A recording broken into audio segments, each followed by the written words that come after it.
So here's a question. How much alcohol does a person actually drink per year?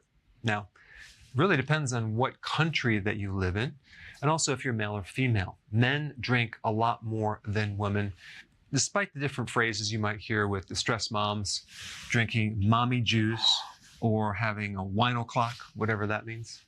But in the US, the trend is definitely going up for the amount of alcohol consumption per year.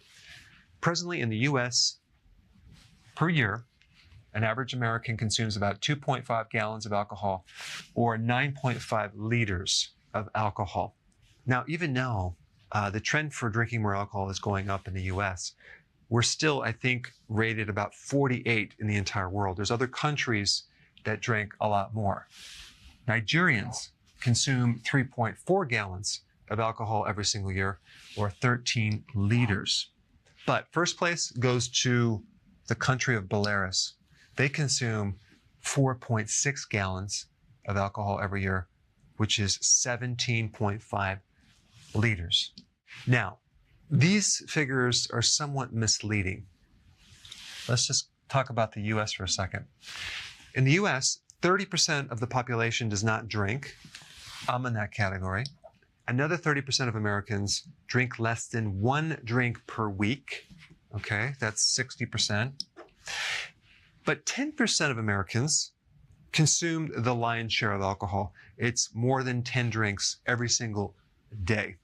And of course, this comes up to 70, so the other 30% is right in between this and this. And so if you look at this average, it's not that every single American is consuming, more than 1 drink a day.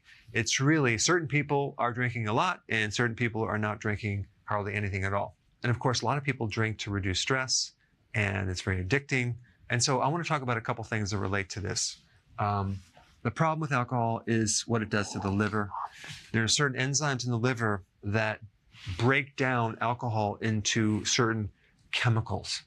And some of those chemicals are way more toxic than the alcohol itself. And so when the alcohol depletes the vitamins and antioxidants that are supposed to protect the liver, that protection gets lost. So we have a lot of free radical damage. We have a lot of liver cells that get destroyed, and we have a lot of oxidation, which then leads to scar tissue, not to mention a fatty liver. And sometimes that deficiency creates the need for more alcohol, so this kind of goes back and forth right here. There's a really, really good substitute for those people that want to reduce their alcohol or come off alcohol. That is kombucha tea. Now, the key with kombucha tea is to read the back of the label to make sure that you don't buy the one that's over 2 grams of sugar per serving size. You want the kombucha tea with the lowest amount of sugar. But kombucha tea has a very similar texture to champagne or beer. It's very carbonated, it's somewhat thick, and when you drink it, it has certain things in it that can not necessarily make you feel like you're drinking alcohol, but make you very, very relaxed.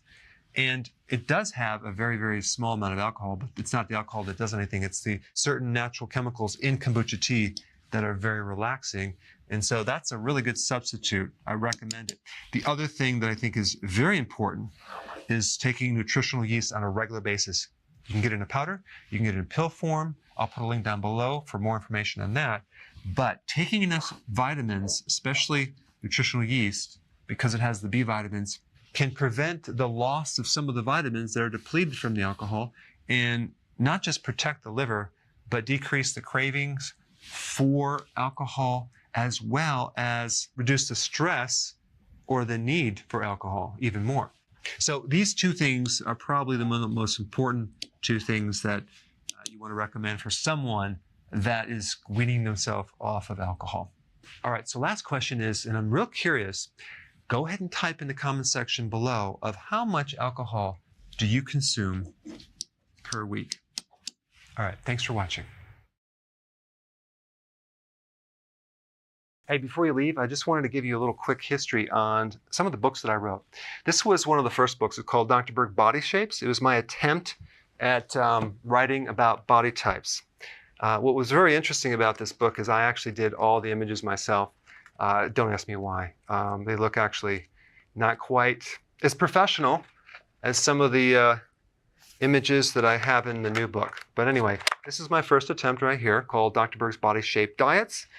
And then I wrote a book more extensive called The 7 Principles of Fat Burning. I don't even have a copy anymore, actually, because it's outdated. The next book, I put about 1,000 hours into this one right here called The New Body Type Guide. Major updates on the body types. I put a lot of energy into this. It has professional images, graphics, all sorts of things. Now, the problem with this book is it doesn't really describe what this is really about. Body types are only a small portion of what's in this book. And that's why I changed the name to the Healthy Keto Plan, okay? If you happen to have this book, you don't really need this book because there's only very, very minor updates. But if you don't have this, you need to get this one right here. This book goes into every single detail that you would ever want to know about. It goes into the 7 principles of fat burning. It goes into hormones, the body types, the basic keto plan. It goes into intermittent fasting. I talk about the 10 fat burning triggers and blockers and fat burning strategies with a lot of details in every single chapter. I go into body issues that interfere with losing weight. There's very few people that just have a weight problem. They have a lot of body issues, whether it's sleeping problems, stress problems, inflammation, menopause. I cover that extensively in this book. Then I talk about how to get rid of stress, and I show you a technique. Then I get into exercising. And then I have a lot of really good recipes in this book as well. So this is a good reference guide. On my website, if you get this book, you get this one free. It's called Healthy Keto Intermittent Fasting. This is the shortcut, quick guide to this book. And the reason I created this book is to have you, within 45 minutes, learn how to do keto, okay, in intermittent fasting, exactly what you need to do. Then you can fill in the blanks with this book right here. So right now I'm doing a special. If you get this book, you get this one totally free, or you can go to Amazon and get these individually. So I just want to clarify the difference between this book and this updated one right here. If you don't have this, you need to get this right here. That way you can get the exact correct information to do it healthily.